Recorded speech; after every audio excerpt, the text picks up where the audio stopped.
Wabarakatuh. Bagaimana kabarnya teman-teman sekalian? Mudah-mudahan sehat selalu ya. Baik, kali ini kita akan belajar mengenai manajemen waktu di dalam organisasi ya. Insya Allah di mata kuliah dasar manajemen ini bersama saya ya, Pak Iqbal. Baik, langsung saja. Kalau kita ketahui ya bahwa manajemen waktu ini adalah salah satu materi yang cukup penting ya, meskipun bukan yang utama tapi ini adalah jadi hal yang mungkin tidak banyak dipelajari di secara teori, akan tetapi pada prakteknya itu banyak sekali dibutuhkan seperti itu ya. Ya, sebelum kita jauh-jauh ngobrol tentang manajemen waktu ya, mungkin alangkah baiknya kalau kita memulai dengan sebuah pertanyaan gitu ya. Kenapa ada orang sukses ya? Kenapa juga ada orang gagal ya? Padahal mereka punya waktu yang sama-sama 24 jam gitu ya. Gitu. Kan Tuhan ini memberikan kita anugerah sebuah waktu itu kan semua sama ya. Dan potensi pun juga sama ya. Kita otaknya pun juga sama, komposisinya, kemudian tubuhnya juga sama, tangannya dua, kakinya dua, dan seterusnya. Bahkan waktu pun sama. Jadi Tuhan tuh maha adil gitu ya. Termasuk dalam urusan waktu gitu. Cuma kenapa ada yang gagal atau ada yang sukses ini dalam berbagai konteks ya. Kita tidak ngomongin uang ya, tapi dalam berbagai konteks gitu. Ya, kenapa itu bisa terjadi ya? Nah, ternyata salahnya bukan pada kuota waktunya, tapi pada manajemen waktunya gitu. Nah, kalau kita bisa lihat ini, saya ambil sedikit saja tokoh yang mungkin itu dianggap oleh pada orang umum itu sebagai orang yang sukses gitu ya, baik secara ilmu maupun secara mungkin finansial gitu ya. Ada kalau Benjamin Franklin ya, kalau kita founding father-nya Amerika itu kan dianggap orang sukses gitu ya. Tapi ternyata dia itu strict banget ya sama jadwal hariannya kayak gitu ya. Mulai dari makan ya, tidur, bekerja itu harus strict. Pokoknya ngikutin skema yang sudah dia tentukan. Pokoknya jam 5 sampai jam 7 itu untuk kegiatan kegiatan paginya ya, breakfast, kemudian belajar. Jam 8 sampai jam 11 dia bekerja, kemudian dan seterusnya gitu jam ini sampai dia boleh tidur tuh jam 10 sampai jam 4 pagi gitu. Kemudian ada Elon Musk ya. Ini sudah salah satu orang terkaya di dunia sekaligus juga ilmuwan juga gitu ya, yang punya SpaceX atau Tesla ya, mobil listrik yang fenomenal gitu. Itu ternyata jadwalnya juga sama gitu ya. Jadi ada jadwal khusus ya, misalkan Senin dan Kamis itu ya di SpaceX dia, kemudian Selasa dan Rabu dia di Tesla, dan Rabu itu dipecah menjadi dua dan seterusnya. Ada juga Mark Zuckerberg, ini founder Facebook, juga salah satu orang terkaya di dunia, supaya dia tuh membatasi supaya di dalam satu hari itu tidak banyak memutuskan hal-hal berat gitu ya. Jadi meminimalkan untuk membuat pilihan, yaitu prinsipnya Zuckerberg gitu. Jadi kenapa? Karena memilih itu sesungguhnya itu melelahkan untuk otak gitu ya. Jadi itu Zuckerberg meminimalkan itu gitu ya, meminimalisir. That's why Mark Zuckerberg ini kemana-mana pakainya itu kaos dan celana yang sama dan hoodie yang sama gitu ya. Jadi kemana-mana ya warnanya itu, jenisnya itu gitu. Jadi nggak pernah berubah-ubah. Jadi termasuk mungkin di lemarinya isinya itu doang. Kenapa? Supaya nggak perlu milih gitu ya. Beda dengan kita ya. Kita ke kantor bajunya ini bajunya ini, ke itu, ke kondangan bajunya beda. Kalau Zuckerberg mau ke kondangan, mau ke acara kantor, mau kemana ya itu aja bajunya gitu ya. Bukan berarti dia nggak ada duit gitu ya. Nah, seperti itu. Oke. Kemudian apa yang menyebabkan faktor apa yang menyebabkan seseorang itu bisa sukses di berbagai bidang gitu ya. Nah, ini juga salah satu yang yang membedakan orang sukses sangat tidak. Yang pertama itu SDM-nya unggul ya. "Loh Pak, tadi katanya semua itu dianugerahi, modal yang sama," gitu ya. Iya betul, modalnya memang sama, tapi dalam perjalanannya itu berbeda gitu ya, dalam perjalanan hidupnya itu berbeda, sehingga jadi cetakannya pun juga beda gitu ya. Meskipun awalnya juga sama gitu ya, manusia lahir itu sama semua gitu, tapi dengan adanya proses, entah itu faktor orang tua, lingkungan, macam-macam itu ya, yang menjadikan dia, jadi unggul atau tidak gitu ya. Jadi, apakah dia dididik dengan semangat keilmuan yang tinggi atau tidak gitu ya. Kemudian yang kedua adalah motivasi dari dalam dirinya orang sendiri gitu ya. Jadi sepinter apapun orangnya tetapi kalau nggak punya motivasi untuk menjadi besar ya segitu-gitu aja gitu ya. Jadi betapa banyak kita melihat, ada orang itu yang memang potensinya besar tapi ya, dia diberikan, wewenang yang cukup kecil gitu ya. Jadi ya nggak jadi apa-apa gitu, sayangnya seperti itu. Jadi orang sukses itu memiliki motivasi yang besar dan fokus pada satu hal itu biasanya ya. Kayak misalkan tadi Elon Musk gitu ya, fokusnya pada teknologi, mobil listrik dan, roket itu ya. Jadi roket untuk perjalanan ke Mars gitu. Jadi ya 2 itu aja fokus gitu. Jadi nggak orang sukses itu justru tidak apa namanya, tidak berfokus pada banyak hal ya, tapi cuma satu atau 2 hal aja, jadi sedikit hal. Nah dengan seperti itu kekuatannya sangat powerful. Kemudian yang ketiga, faktornya adalah manajemen waktu. Nah nah orang-orang sukses itu sangat terlihat bahwa dia sangat disiplin dan rapi, seperti itu. Kalau kita tahu bahwa ya, founding father Indonesia ya, Bung Hatta itu sangat disiplin ya dalam belajar ya, dalam membaca buku, kapan dia harus berpolitik, kapan dia juga harus memikirkan keluarganya dan seterusnya. Jadi sangat disiplin dan rapi, kayak gitu.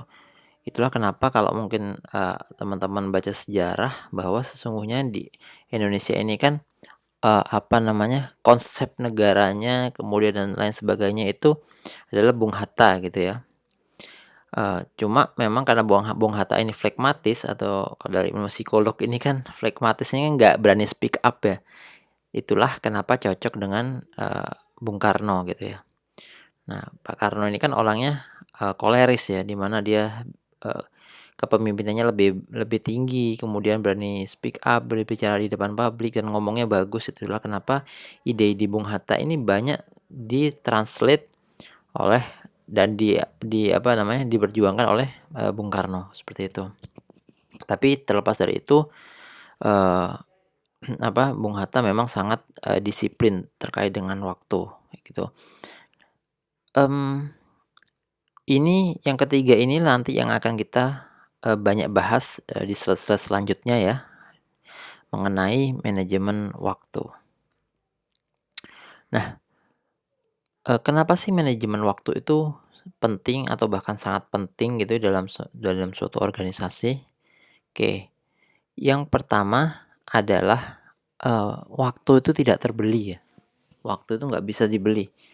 Berbeda dengan kalau kita kehabisan, sumber daya tertentu gitu, yang lainnya selain waktu gitu, itu kita masih bisa beli. Kita nggak ada barang-barang, kita bisa beli barang. Kita nggak ada yang lainnya itu masih bisa ada. Tapi kalau sudah urusan sama waktu, ya waktu itu nggak bisa dibeli, gimana? Semua jatahnya sama 24 jam dan waktu itu nggak bisa kembali, ya.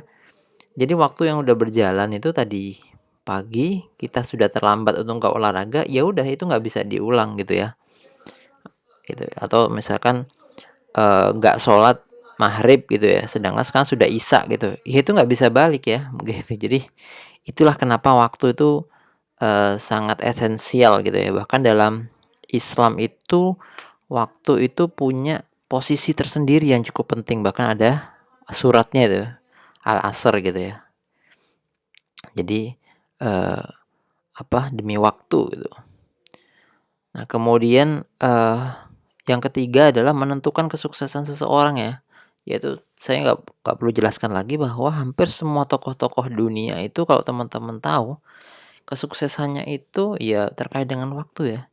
Ketika dia ketika orang lain itu sedang tidur, itu kebanyakan orang sukses itu tidak tidur ya, justru mereka bekerja dalam tidurnya orang lain gitu.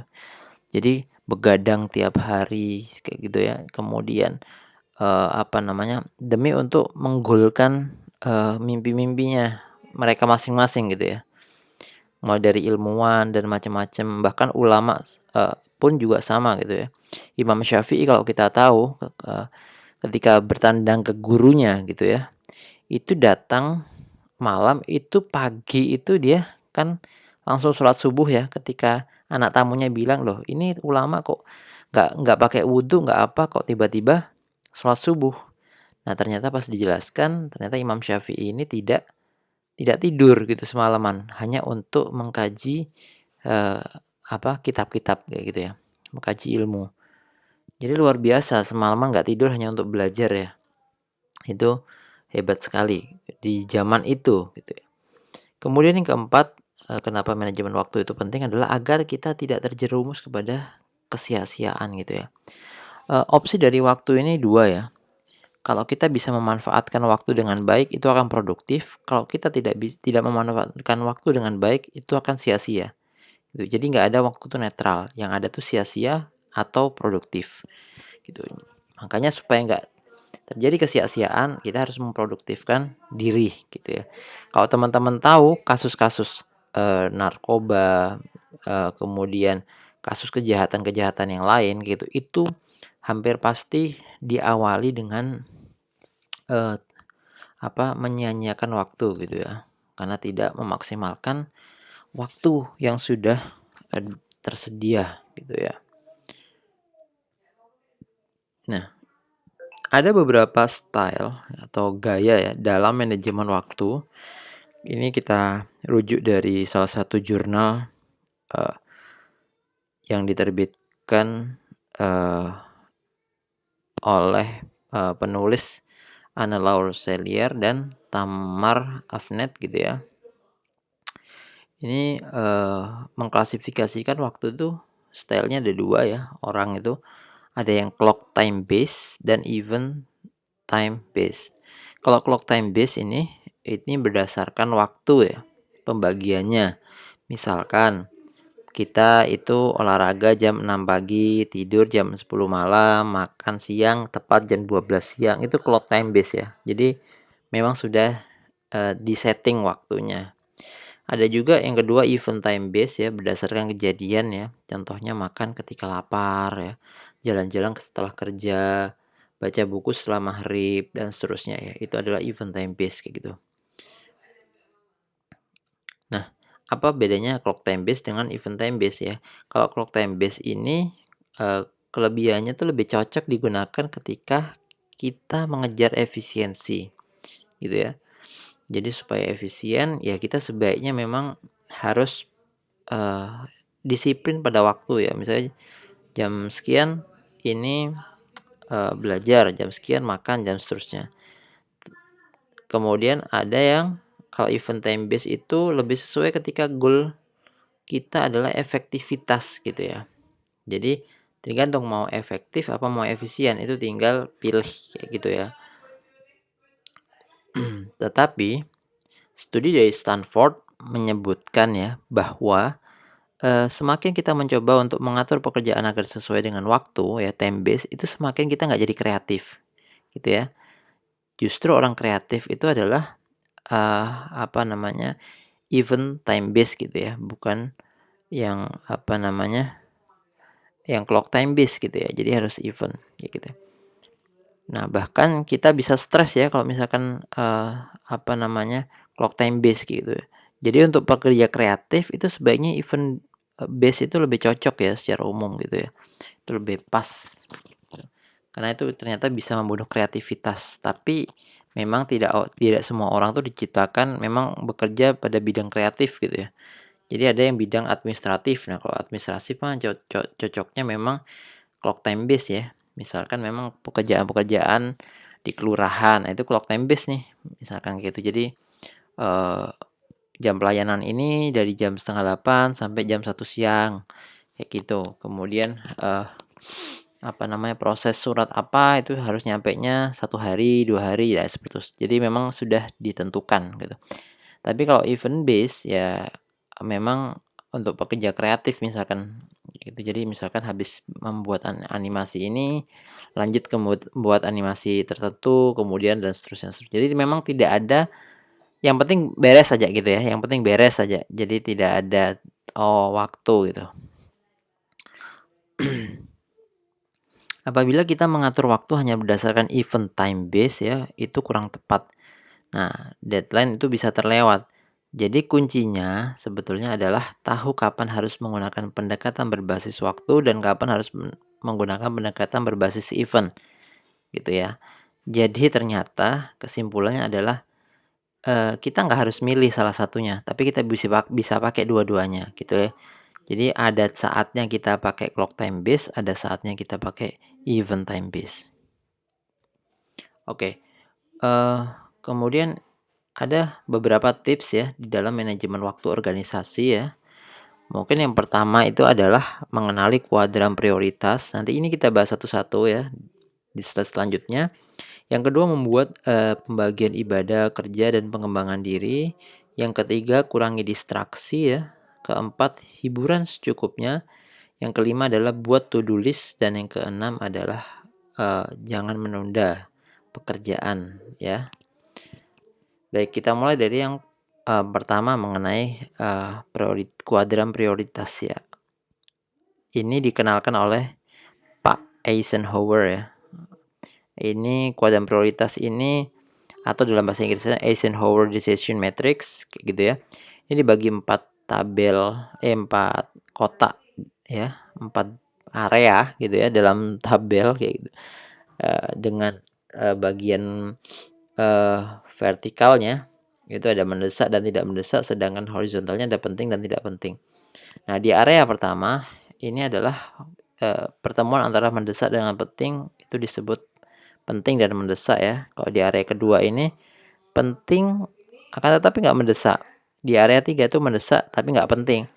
Nah, di daerah 4 itu nggak penting, nggak mendesak. Jadi ini harus kita urutkan ya. Kita kerjakan dulu yang nomor 1, kemudian nomor 2, nomor 3, dan nomor 4. Kayak gitu ya. Nah, ini ya ditemukan oleh Dwight D. Eisenhower ya tahun 54. Ternyata ini sudah sangat lama sekali kayak gitu.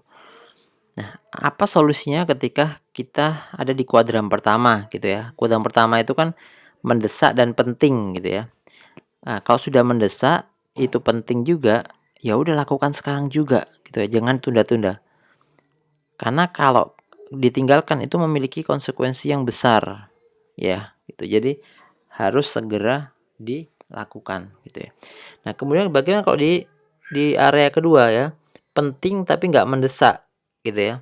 Nah, ini maka putuskan gitu ya. Putuskan harus dijadwalkan untuk dilakukan, atau sama sekali nggak dikerjakan nggak apa-apa. Jadi tapi ada konsekuensinya gitu ya. Tapi kalau menurut saya ini bagusnya memang dijadwalkan ya. Jadi dijadwalkan untuk suatu saat ini harus dikerjakan karena penting gitu ya. Tapi memang nggak mendesak gitu ya. Nggak harus sekarang dirampungin gitu ya. Nah gitu. Tapi ada tenggat ininya harus dikerjakan gitu. Kemudian di area ketiga itu ada tidak penting dan mendesak. Nggak penting tapi mendesak gitu. Jadi harus mendesak banget tapi nggak penting juga sih. Contohnya apa? Kondangan. Contohnya juga misalkan ada rapat gitu atau ada sambutan. Kita misalkan jadi bupati, kemudian disuruh untuk sambutan di daerah lain, sedangkan kita juga ada kerjaan lain ya. Kalau itu memang nggak penting ya, tapi itu mendesak ada hari ini juga gimana? Ya maka delegasikan ke orang lain ya. Berikan tugasnya pada orang lain atau bawahan ya. Karena memang harus selesai ya. Tapi itu kan nggak harus dengan skill khusus ya. Bisa kita kasih skripnya, dia yang misalkan membuat sambutan gitu ya, bisa gitu. Nah, kemudian ada di kuadran keempat adalah tidak penting dan tidak mendesak gitu ya. Ya kalau sudah nggak penting, nggak mendesak, ya ngapain dilakukan ya. Jadi mending tidak dilakukan gitu ya. Karena ini bisa memecah fokus dan merusak manajemen waktu kita. Oke, ini diingat-ingat betul ya, Eisenhower Matrix ini ya. Karena ini bukan hanya penting untuk mata kuliah ini, tetapi juga penting untuk diri kalian sendiri. Saya sudah menggunakan Eisenhower Matrix ini sudah cukup lama gitu ya, dan ini sangat-sangat impactful ya buat kehidupan saya secara umum kayak gitu ya. Jadi saya selalu, membagi gitu ya, membagi, mana yang mendesak, mana yang penting, penting mendesak, apa, penting tidak mendesak dan seterusnya itu saya bagi masing-masing. Itu, apa namanya, sudah ada di dan itu jadi apa namanya, jadi harian saya gitu, sehari-hari saya catat di sana gitu ya, gitu ya. Dan setiap orang pasti punya, nah, contoh yang berbeda-beda.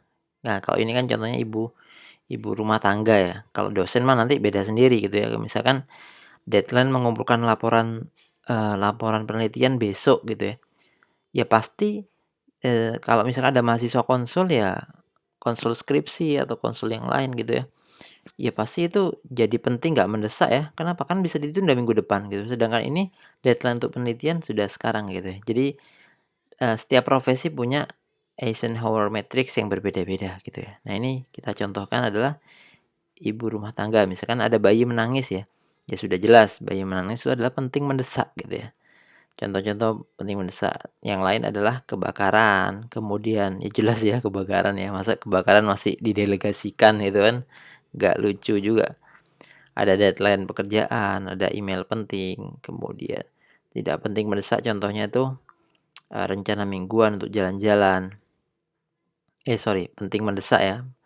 Kemudian penting tidak mendesak itu family time, kemudian olahraga gitu ya. Olahraga ini penting, tapi kan nggak mendesak ya, nggak harus sekarang juga dikerjakan. Bisa aja misalnya nggak sempat pagi hari, ya bisa sore hari atau bisa siang hari dan lain sebagainya. Kemudian ada tidak penting tapi mendesak, biasanya WA, SMS, telepon di grup ya. Ada orang meninggal, innalillahi gitu kan. Itu kan nggak mendesak ya untuk mengucapkan itu gitu loh. Itu bisa diatur lah waktunya gitu ya. Kemudian ada yang tidak penting dan tidak mendesak dan ini banyak dilakukan banyak orang adalah contohnya nonton TV, Facebook-an, Instagram-an, TikTok-an dan macam-macam gitu ya. Kemudian online shopping itu juga sama. Maka jangan dilakukan gitu ya. Buat apa? Ini cuma semata-mata buat hiburan. Yang namanya hiburan itu kan setelah bekerja ya. Bekerja enggak, hiburannya banyak gitu. Jangan sampai seperti itu. Tapi harus diagendakan, harus apa namanya, harus ada lah sedikit saja gitu ya. Jangan sampai merusak jadwal utama gitu. Cukup 5 menit atau mungkin 10 menit gitu ya. Jadi nggak boleh lama-lama. Oke. Kemudian yang kedua adalah membuat pembagian kerja, ibadah, dan capacity building ya. Ya, kalau, kerja itu 50%, kemudian, ibadah harus 100% ya, gitu ya. Kemudian capacity building-nya 50% gitu ya, untuk pengembangan diri. Jadi, dimanapun nanti teman-teman bekerja ketika sudah lulus gitu ya, itu harus tetap memperhatikan namanya capacity building ya, gitu. Jadi harus memperhatikan. Jadi nggak cuma kerja tapi mengembangkan diri itu penting banget gitu ya. Nah, ini adalah, salah satu trik ya untuk manajemen, waktu gitu ya. Jadi jangan lupa, jangan mentang-mentang kerja-kerja terus ya, ibadah dilupain gitu, capacity building nggak pernah, atau ibadah terus tapi nggak pernah kerja, itu juga nggak disukai dalam agama ya gitu ya. Jadi harus apa namanya, harus seimbang gitu. Oke, kemudian selanjutnya adalah kurangi distraksi gitu ya, kurangi distraksi atau pengganggu.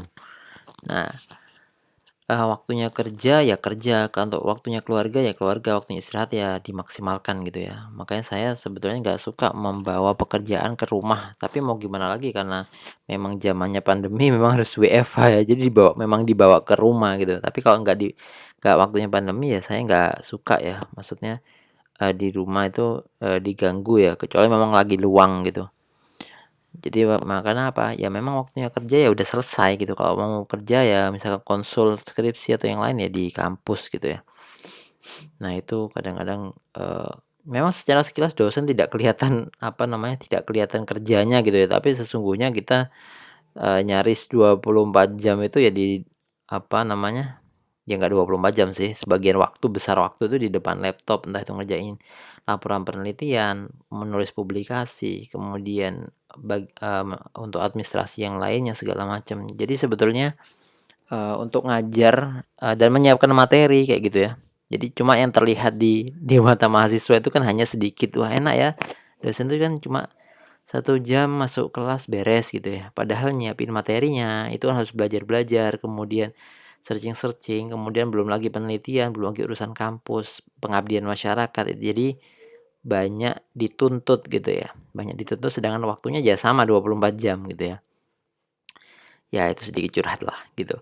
Oke, yang kedua itu untuk mengurangi distraksi itu adalah menguninstall ya aplikasi yang nggak berfaedah gitu ya. Apa aplikasi yang nggak berfaedah di handphone itu di-uninstall, jangan ragu dan jangan bimbang gitu ya. Jadi uninstall saja gitu, kalau kita butuh suatu saat ya diinstal lagi, nggak apa-apa kan, gitu ya. Jadi uninstall semuanya, yang nggak penting game-game, kemudian yang lain-lain gitu ya. Itulah kenapa saya sampai sekarang ada sosmed baru saya nggak ngikutin ya, saya memang tidak ingin mengikuti ya. Untuk misalkan kayak TikTok gitu ya, itu ada sosmed baru, entah itu TikTok, snack video atau apa kayak yang baru-baru saya nggak ngerti ya. Itu saya udah nggak ngikutin lagi. Memang nggak mau gitu ya. Karena menurut saya itu distraksi. Kemudian keluar dari grup yang nggak bermanfaat sama sekali. Kalau memang itu grup itu nggak ada faedahnya, cuma cekikikan gini gitu doang, dan itu menghabiskan banyak waktu kita, mending keluar saja gitu ya. Itu distraksi yang sangat besar dan membuang waktu kita luar biasa. Kemudian yang keempat tuh nggak perlu liatin status semua orang ya. Scroll-scroll IG, FB, TikTok, semuanya teman itu dilihatin statusnya. Dan nanti yang ada itu malah kita sakit hati kalau giliran orang bahagia gitu ya. Oke, ya nggak gitu sih. Maksud saya tuh itu hanya membuang waktu saja gitu ya. Jadi kalau mau bikin status ya bikin aja status sendiri. Jadi nggak perlu liatin statusnya orang gitu ya. Saya sih sukanya kayak gitu ya. Saya bikin status, tapi saya nggak pernah ngeliatin statusnya orang gitu ya. Buat apa gitu ya? Karena melelahkan gitu ya. Di kontak saya itu ada paling enggak itu hampir 3.000 kontak ya. Itu yang mungkin ada di WA itu kalau nggak salah 1.000-an gitu. Wah itu kalau saya nontonin orang lihat WA tuh nggak rampung-rampung ya gitu ya. Jadi cukup melelahkan juga. Jadi ya nggak usah semuanya dilihat juga gitu ya. Kemudian matikan notifikasi yang nggak penting ya. Jadi matikan aja notifikasi e-commerce gitu ya. Kayak apa namanya, Shopee gitu ya. Kadang-kadang saya sering tuh kalau ada orang lagi megang di HP-nya tuh ada notifikasi Shopee gitu ya. Itu ya menurut saya mengganggu juga gitu ya. Yang ada malah kita terbujuk untuk belanja terus gitu ya. Itu sangat apa namanya, konsumtif, nggak bagus. Oke, yang kemudian yang keenam tuh yang paling bagus, the best adalah matikan HP gitu ya. Nggak ada cara lain mematikan HP atau mode pesawat, itu udah paling aman. Kalau saya lagi kerja tuh biasanya saya mode pesawat gitu ya. Jadi supaya nggak ada yang ganggu gitu. Kemudian yang ketujuh itu kalau di kantor ya, lagi nggak WFH maksudnya, itu stop ngerumpi saat bekerja ya. Ya kerja ya jangan ngerumpi. Itu saya nggak suka kalau ngelihat saya di suatu layanan administrasi, kemudian orang-orangnya di sana ngerumpi aja, itu kerjaannya jadi nggak maksimal ya. Kita juga, "Ini kok kayak gini sih kerjanya ya?" Gitu. Kasihan ini perusahaannya atau instansinya udah bayar mahal tapi ngerumpi aja, kerja nggak becus gitu ya. Nah itu yang nggak bagus juga ya, karena akhirnya nggak maksimal pekerjaan kita. Nah itu, jadi seperti itu. Kemudian, hiburan secukupnya ya. Jadi hiburan tuh nggak perlu banyak-banyak ya, makanya kalau misalkan teman-teman mau hiburan jalan-jalan, ya udah jalan-jalan seminggu sekali aja atau 2 minggu sekali. Kemudian, eee, Facebook-an, Instagram-an, TikTok-an tuh kan hiburan juga, ya cukup secukupnya saja gitu ya. Jadi sejam atau setengah jam itu cukup sudah sehari gitu ya. Jadi, prinsipnya bukan work hard, play hard gitu ya. Jadi habis duit kita gitu ya. Habis kerja keras ya mainannya sepuasnya gitu. Tapi work hard, play sufficiently gitu, secukupnya. Oke, kemudian, selanjutnya adalah masih kaitan dengan, diagram atau, Eisenhower tadi atau, kuadran prioritas tadi ya, adalah membuat to do list gitu ya. Ini cocok buat teman-teman yang merasa hidupnya berantakan gitu ya. Oke, ada prinsip ya, kalau nggak direncanakan tuh sama dengan merencanakan kegagalan dan itu benar adanya gitu ya. Jadi, memang hidup tuh harus direncanakan ya gitu ya. Kita tuh mau jadi apa, mau ngapain setahun lagi, 2 tahun lagi, 5 tahun lagi, bahkan 10 tahun lagi, itu mau ngapain gitu, itu harus direncanakan. Kalau nggak direncanakan, ya nggak jadi apa-apa gitu ya. Termasuk juga dalam organisasi gitu ya. Ada beberapa organisasi yang sangat bagus itu ya, sampai membuat to do list setiap pegawainya. Jadi pegawai itu tidak ada yang nganggur sama sekali saat jam kerja. Itu berarti menandakan bahwa institusinya tersebut bagus dan rapi. Tapi kalau sampai ada instansi yang pegawainya banyak nganggurnya, pasti ada, eee, problem di sana gitu. Oke, agar lebih rapi dan, semua pekerjaan terselesaikan ya kalau membuat to do list-nya. Jadi yang udah selesai dihapus, sudah selesai dihapus gitu ya. Dan tidak ada waktu terbuang serta melatih konsistensi. Nanti lama-lama kalau kita sudah terbiasa dengan to do list, ini kita nggak perlu lagi bikin to do list harian gitu ya. Oke, kemudian saran selanjutnya adalah, eee, dalam organisasi do it now ya gitu ya. Sometimes later become never, kayak gitu ya. Kenapa? Ya bisa jadi besok udah nggak pernah ada waktu itu untuk mengerjakan lagi. Kalau apa yang bisa dikerjakan sekarang, ya kerjakan sekarang. Karena jangan ditunda gitu. Kadang-kadang ya hari esok itu nggak pernah ada gitu ya. Ini, quotes yang cukup powerful ya menurut saya. Eee, buat teman-teman gitu ya. Jadi jangan nunda-nunda, ada tugas langsung kerjain, ada tugas kerjain gitu. Jadi nggak sampai numpuk gitu. Orang yang banyak ngeluh tuh biasanya orang yang nunda-nunda, "Oh ini tugasnya banyak banget sih, tugasnya banyak soalnya sulit banget ya." Ya karena memang dia nggak pernah ngerjakan langsung gitu. Jadi seolah-olah tuh bebannya berat banget. Kemudian juga nggak pernah nyicil belajar. Jadi ketika ujian juga itu merasanya materinya banyak banget gitu. Padahal ya kalau kita setiap habis kuliah belajar, ya otomatis nanti, nggak akan numpuk dan belajarnya juga nggak berat, tinggal recall-recall aja di otak gitu ya. Karena sudah ada isinya, kalau nggak ada isinya mau ngisi saat mau ujian, ya wayangan malam-malam ya nggak akan ada yang nyantol gitu ya. Oke, gitu. Oke mungkin itu, materi dari saya ya, mudah-mudahan bermanfaat ya. Sampai ketemu nanti di pertemuan selanjutnya. Terima kasih. Wassalamualaikum warahmatullahi wabarakatuh.